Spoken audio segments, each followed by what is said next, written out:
wabarakatuh. Lanjut lagi dengan materi hari ini terkait dengan go public.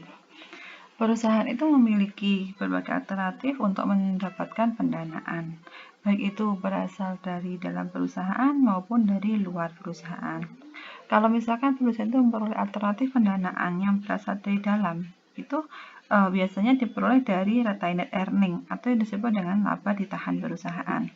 Tetapi kalau alternatif pendanaan itu diperoleh dari luar perusahaan atau itu berasal dari investor, bisa berasal dari kreditur, itu berarti sifatnya berupa penyertaan atau dalam bentuk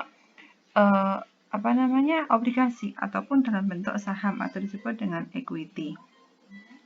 Jadi yang akan kita pelajari di sini itu terkait dengan pendanaan yang melalui mekanisme penyertaan umum yang biasanya dilakukan dengan menjual saham perusahaan itu kepada masyarakat atau seringkali disebut dengan go public. Jadi untuk go public itu perusahaan itu perlu melakukan persiapan, baik itu persiapan internal yang terkait misalkan dengan dokumentasi, dengan persyaratan untuk go public ataupun juga terkait dengan penawaran umum, dan semua itu untuk memenuhi persyaratan yang telah ditetapkan oleh Otoritas Jasa Keuangan atau disebut dengan OJK. Jadi terkait dengan penawaran umum atau sering disebut dengan go public itu merupakan kegiatan penawaran saham atau efek atau sekuritas yang dilakukan oleh emiten atau disebut dengan perusahaan yang sudah go public itu kepada masyarakat berdasarkan tata cara yang telah ditetapkan oleh Undang-Undang Pasar Modal dan juga peraturan pelaksananya.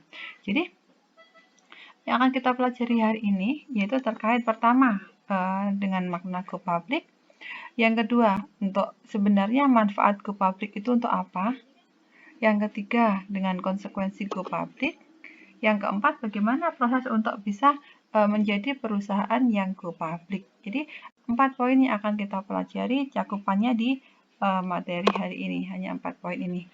Oke, materi pertama yaitu terkait dengan sebenarnya makna dari go public itu apa.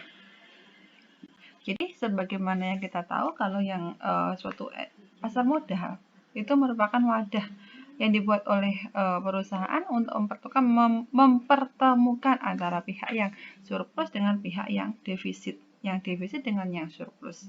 Jadi dengan keberadaan pasar modal itu memberikan peluang terhadap perusahaan untuk memperoleh tambahan dana. Jadi di sini peran pasar modal itu secara bersama-sama dengan sektor perbankan itu bisa menjadi suatu sistem keuangan yang mempunyai peran untuk menjamin siklus keuangan antar lembaga keuangan, baik agar di sektor real ini bisa berjalan secara beriringan. Jadi terhadap manfaat keberadaan dari pasar modal itu sudah dirasakan oleh pihak swasta. Di sini baik itu perusahaan maupun emiten. Tetapi juga yang bisa merasakan keberadaan pasar modal itu dari pemerintah. Yang pemerintah itu telah beberapa kali menawarkan surat utang negara, baik itu dalam bentuk obligasi negara, yang di situ digunakan untuk mendukung anggaran pembangunan dan belanja negara atau digunakan untuk mendukung APBN. Jadi walaupun dalam pasar modal itu dapat digunakan sebagai wadah oleh perusahaan yang difungsikan untuk mencari tambahan dana yang sifatnya jangka panjang dengan menggunakan biaya yang rendah, tetapi tidak semua perusahaan itu bisa memanfaatkan bursa ini sebagai sumber pendanaan. Kenapa? Karena perusahaan yang ingin mencari dana itu harus terlebih dahulu mendaftar di Bursa Efek Indonesia. Jadi lewat perusahaan itu harus terlebih dahulu go public atau melakukan penawaran umum. Jadi penawaran umum itu disebut dengan inisial public offering, disebut dengan go public. Jadi kegiatan pertama kali suatu perusahaan itu menawarkan surat berharganya, baik itu bentuknya saham atau obligasi, kepada publik. Publik itu siapa? Kepada masyarakat.